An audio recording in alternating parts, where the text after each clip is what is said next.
Frank, Long Island, I'm taking my opponents here. WABC, go ahead. Hey, Mark, how are you? Actually, I agree with you on about 90% of everything you say when it comes to conservatism. But your foreign policy, Ron Paul is the only one who speaks the truth. All right, hold on. Let's stop a second. What is my foreign policy? Well, look, I understand where you're coming from. You like No. Hold on now. What is my foreign policy? Listen, I'm calling to... Number one, I thought what we were doing in Egypt was ridiculous because I know there's no such thing as a democracy project in these regimes. I opposed our pushing in Egypt. I opposed what we were doing in Libya and still do. So what is my foreign policy? No, but you just went off on a tangent about Ron Paul and his foreign policy. I went off on a monologue and substantively explained using the man's own voice and his own words why he's dangerous. Of yours, and I agree with 90% of everything you said. All right, go ahead. But Ron Paul is the only truthful voice out there when it comes to the reason why we were attacked on 9/11. And if you don't agree with that, then you're in la-la land. All right, I'm going to tell you something, pal. You can't possibly agree with me on 90% of anything. Hey, if you believe that I know, you're going to keep quoting Ron Paul like the Marxists keep quoting Karl Marx and Mao? Is that what it's... Or do you want to have a discussion? How about you speak... He hung up. How about you speak for yourself? Does Ron Paul hand out a little book or something that people... As Ron Paul says, Ron Paul's the only true conservative... No, Ron Paul's not the only true conservative. Ron Paul said... I mean, what is this? Cult of personality, that's what it is.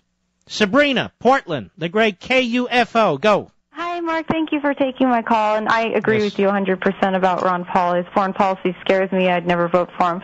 But what I wanted to tell you is I've been listening to you since I turned 18, and I'll be 23 in February, and you've never led me astray. And thank you just for standing by conservative principles throughout this whole election process. You're one of the only few people on the radio that has. So I just wanted to thank you and let you know I'm looking forward to reading Ameritopia. I've read every single one of your books, never been disappointed.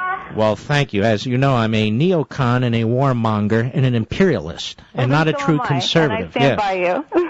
All right. God bless you, my friend. Thank you.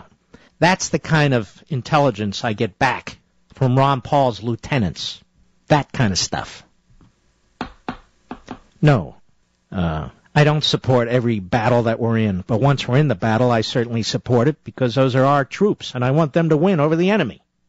But my position in Egypt, earlier than all the rest of the hosts, was clear, that we're empowering the Muslim Brotherhood. I hear them all now. I said before, I don't ask my producer to dig up the archives. I don't want to play it. I remember them sitting on the fence. No fence for me.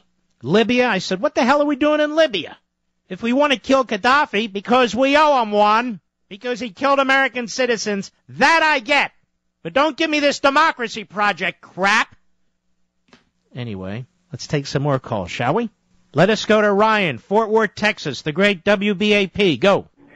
Hello, Mark. Thank you for taking my call so much. I am a former Ron Paul bot. Thanks to you, I've had my eyes opened. Well, you and some other people have read. And I wanted to offer a little bit of insight as to what I think is attractive about him to people like myself. He and his type actually had me convinced that I was a libertarian for a long time, and I now proudly state I'm a conservative, but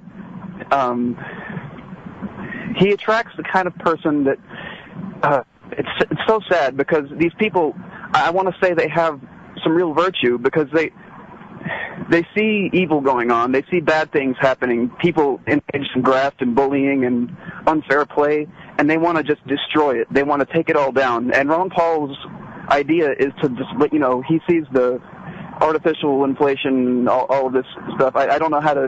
Ryan, let me put it to you this way. I think guys like him, and these words I do not want to put in his mouth, but I think guys like him and some of his lieutenants, they want to see the system to collapse in order to rebuild it.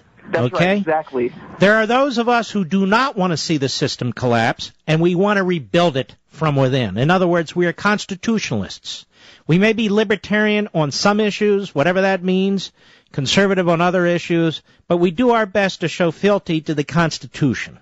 And doesn't mean we agree on everything, but we don't want to burn the place down in order to rebuild it. Right. We want to keep the country going. We don't want to let it all just burn down. And another thing that people just don't get who support Ron Paul is that fundamentalist Islam teaches conversion, subjugation, or death for anyone who is not a Muslim. You have to become Muslim, or you're subjugated, or you're killed.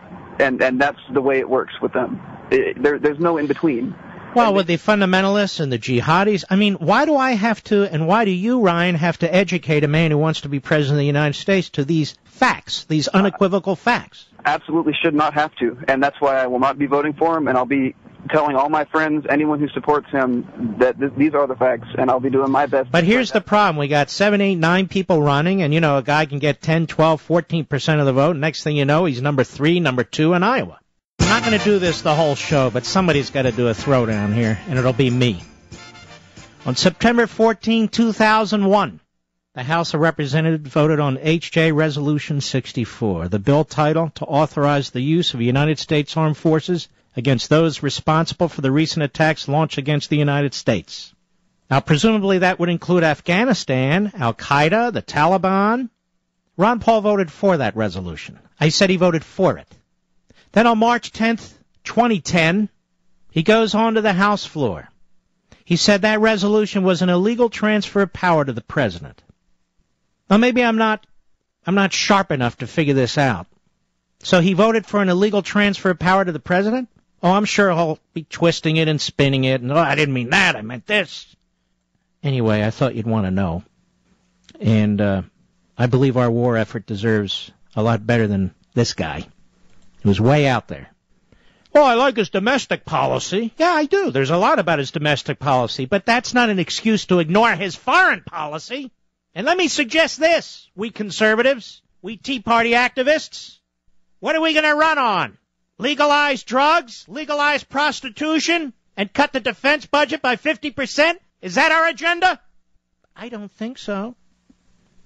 I don't think so at all. It's not our agenda.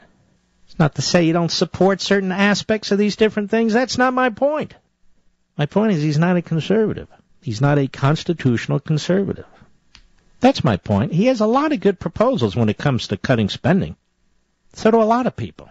He didn't invent them. Conservatives have been fighting that fight, writing about it, talking about it for 100 years.